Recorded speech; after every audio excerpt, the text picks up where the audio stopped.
இந்த ரவுடி சொன்ன மாதிரி ஸ்கூல்ல இருந்து போன் அடிச்சிருப்பாங்களோ? நல்ல வேளை யாரும் இல்ல. நைஸா உள்ள போயிடுவோம். கனி,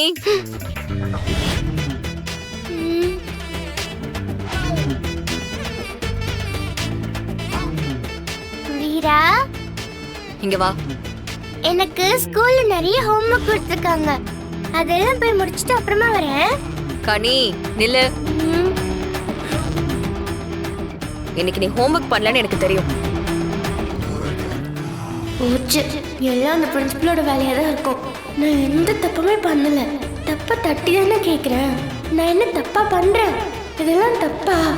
என் மேல எந்த பிரின்சிபலுக்கு எவ்வளவு காண்டோ.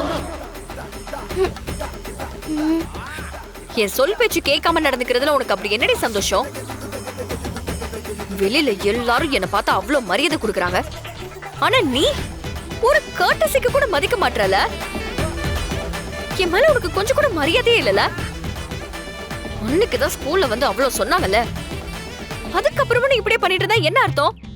இல்ல வீரா, நான் பேசாத. ஐஸ்கிரீம் சாப்பிட்டியா? கேக்குறதுக்கு பதில் சொல்லு. ஐஸ்கிரீம் சாப்பிட்டியா இல்லையா?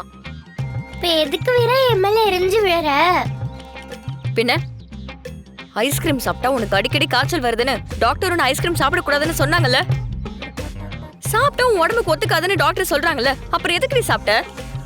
இல்ல வீரா, அது உன் சட்டையில ஐஸ்கிரீம் கரை இருக்குல்ல, எனக்கு தெரியாதுன்னு நினைச்சுக்கிட்டியா?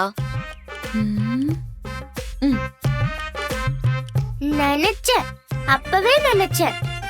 இப்படிதான் நீ என்ன சந்தேகப்படுவேன்னு நான் நினைச்சேன்.